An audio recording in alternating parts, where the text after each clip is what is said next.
Buen día, buen día. Iniciamos hoy las noticias más importantes de relaciones internacionales. Estamos viernes 9 de enero. Bastantes cosas están pasando en muchos frentes, tanto noticias que hemos estado viniendo, actualizaciones con Venezuela, también de Ucrania, pero nuevas, y con esta es la que quiero empezar.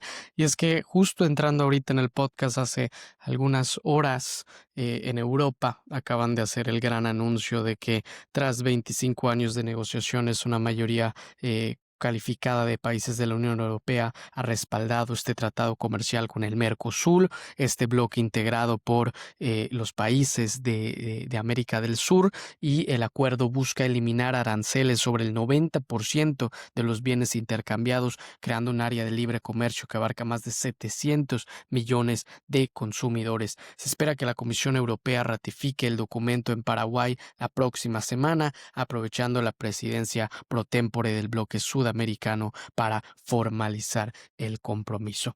Sin embargo, existe todavía oposición de ciertos países europeos, ¿no? Esto no significa que ya estemos tal cual listo, sino hay una oposición liderada por Francia, que también tiene el apoyo de Austria, Hungría, Irlanda y Polonia, y que este grupo de países sigue argumentando que existe una competencia desleal bajo el marco del tratado que perjudicaría a sus sectores agrícolas, ¿no? Específicamente este punto de fricción es técnica, ¿no? Y reside en lo que se conoce como cláusulas espejo. Estas cláusulas exigirían que las importaciones de carne y granos sudamericanos cumplan estrictamente con los estándares fitosanitarios y ambientales de la Unión Europea. Entonces, es un poco lo que ha sonado desde hace algunos meses, y es que los defensores del pacto, ¿no?, dicen que esto va pues a ahorrar anualmente unos 4.000 millones de euros en aranceles para las empresas europeas, pero los detractores pues dicen que la entrada masiva de productos de menor costo va a provocar el colapso de las granjas locales, ¿no? Entonces, pues vamos a ver qué sucede, porque sigue habiendo un poco esto. Yo creo que vamos a tener unas cuestiones de negociación, aunque al menos qué sucede en este punto es que ya han habido ciertos acuerdos detrás de cámaras, ¿no? Entonces, al menos públicamente se sigue respaldando esta opinión. Por ejemplo, Francia lo hace para no verse en contra de un sector bastante fuerte en su país, ¿no? Pero esto significa que quizá pues ya hicieron la negociación, pero es algo que al menos al ojo público pues se sigue diciendo para que no afecte la legitimidad electoral, que es algo que sucede de manera frecuente. Pero bueno, pues esto es una noticia en desarrollo. Vamos a ver qué sucede en estas horas, al día de hoy, nuevos anuncios, nuevos acuerdos, nuevas especificaciones, pero ya con eso estaríamos pasando a la parte oficial de la ratificación. Ahorita tenemos el respaldo, pero falta una ratificación oficial, ¿no? Luego nos vamos a Irán, porque estábamos platicando estos últimos días las protestas, y es que continúan y se acaba de intensificar la situación, ¿no? Ahora estamos pasando ya de hablar de lo de Venezuela a lo de Irán. Entonces seguramente verán nuevos videos míos en el TikTok explicando un poco, porque con Venezuela yo creo que tenemos más contexto, pero con Irán a veces no. ¿Y qué es lo que sucedió? Es que tanto la capital Teherán como otra ciudad llamada Mashhad están teniendo una nueva ola de protestas, pero ahora coordinadas, después de que haya regresado el hijo del último Shah exiliado, Reza Pahlavi.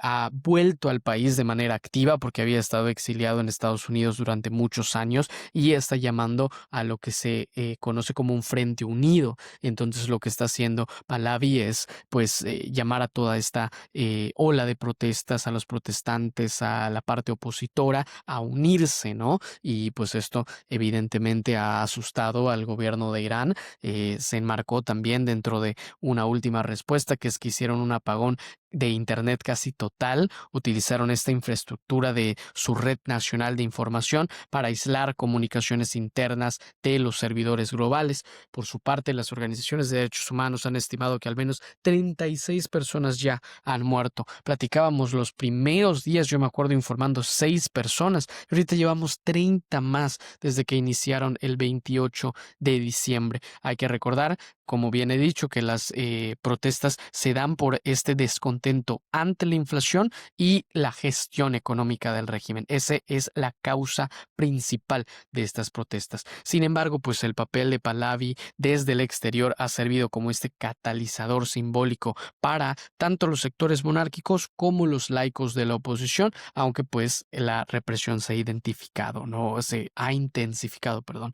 Y pues la interrupción del internet no solo busca frenar la organización de las marchas, sino también pues impedir la difusión de evidencias sobre el uso de fuerza letal por parte de las fuerzas de seguridad. Esto es algo que se ha hecho y utilizado durante muchos años y en muchos casos en las relaciones internacionales.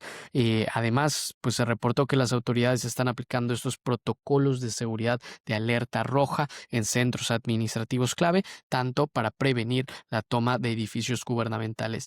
Pues terrible, terrible lo que está sucediendo en Irán. No hay que olvidar que Trump ha dicho que puede intervenir si Irán no para pues esta muerte de personas y veremos qué sucede, pero yo creo que ahora tenemos que tener un ojo en Venezuela y un ojo en Irán. Eso es lo que sucede.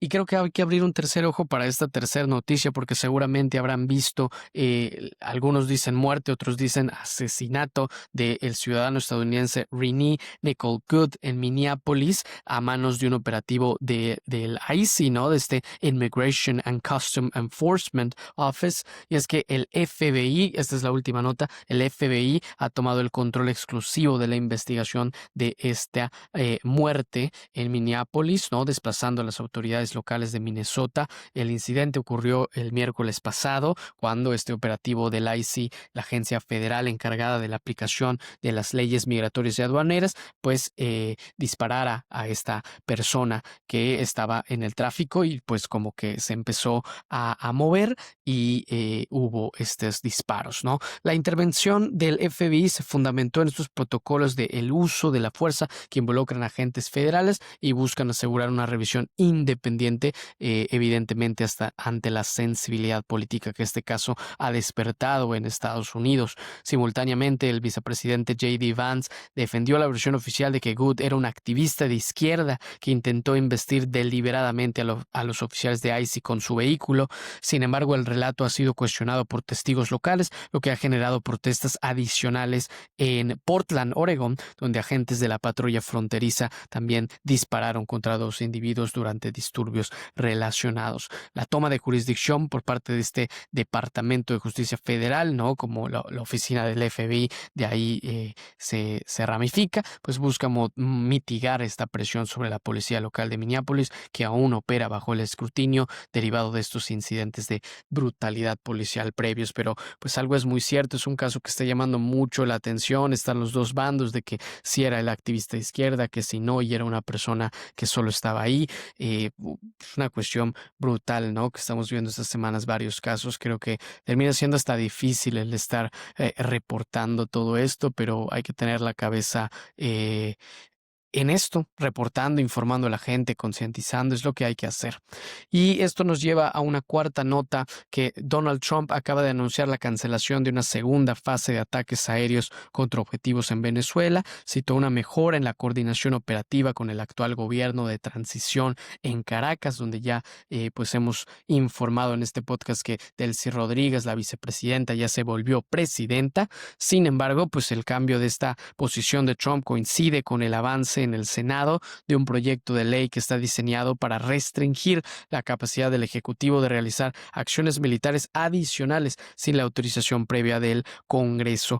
La moción se fundamenta en la Resolución de Poderes de Guerra de 1973, que seguramente has escuchado o visto en redes sociales, y esta ley pues busca equilibrar la autoridad del presidente como comandante en jefe con la potestad también del legislativo para declarar conflictos armados. La votación en la Cámara Alta fue impulsada por una coalición de demócratas y sorprendentemente de 5 republicanos que votaron en contra de las directrices de la Casa Blanca. Argumentaron la necesidad de que tenga que haber una supervisión constitucional sobre el gasto y la estrategia en el extranjero.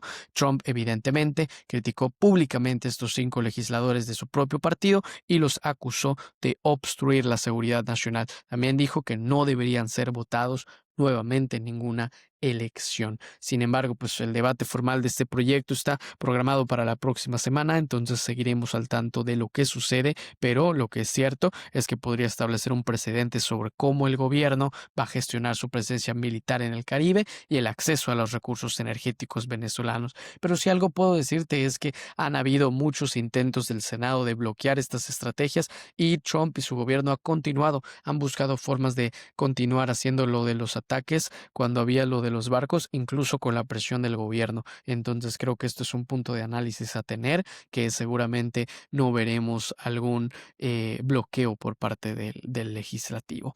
Y una nota final, y es que en Ucrania las Fuerzas Armadas de Rusia confirmaron el lanzamiento de un misil hipersónico contra la infraestructura energética de Ucrania. Técnicamente, este misil balístico es de alcance intermedio y es capaz de transportar múltiples ojivas de reentrada. Esto que es decir, viajan a velocidades superiores y que dificulta significativamente su interceptación por los sistemas de defensa aérea convencionales como los Patriot, que es lo que Ucrania tiene y ha pedido a otros países, ¿no? El ataque pues se concentró en la capital de Kiev, donde se confirmaron al menos 4 víctimas mortales. Moscú justificó el uso de esta tecnología avanzada como una represalia por un presunto ataque con drones ucranianos contra una de las residencias de Vladimir Putin, una acusación que Ucrania ha despendido categóricamente y de la cual no se han presentado pruebas forenses independientes. Sin embargo, pues los expertos militares señalan que el despliegue de este misil tiene un propósito de disuasión estratégica, demostrar capacidades de ataque de precisión de largo alcance sin necesidad de utilizar armamento nuclear. Pero pues algo es claro, la guerra de Ucrania sigue, los ataques continúan, hubo negociaciones en París donde se reafirmaron las garantías de seguridad, pero ninguna negociación entre Ucrania, Rusia, que involucra a Estados Unidos, nada de ello, ninguna negociación importante, por así decirlo, que avance pues todo este tablero geopolítico. Las cuestiones siguen así. Business as usual, desgraciadamente, que significa que los ataques continúan y pues que al menos ahorita no se vislumbra un final de la guerra. Estas son las 5 notas bastante cargaditas de información, pero con ello ya nos vamos el fin de semana. Vamos a estar haciendo un evento el domingo. Hoy vamos a publicarlo en redes sociales, entonces estoy dando aquí la primicia en el podcast.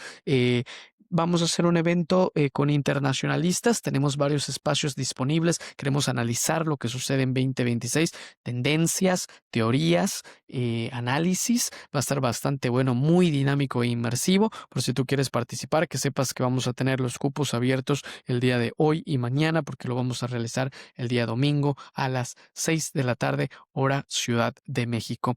Entonces, con ello me despido y vamos a seguir al pendiente de las notas, a ver qué nos depara el lunes. Hay que seguir informando, una tarea muy importante. Voy a estar sacando cada vez más contenido en redes sociales, ahora contenido escrito también, entonces estén al pendiente de ellos porque pues las noticias van al 1000 por hora y hay que estar informando y analizando lo que sucede. Y aquí vamos a estar en Todo sobre RI para hacerlo top 5, al menos en este formato de podcast, y muchos más en redes sociales. Entonces me despido el día de hoy y estamos al pendiente.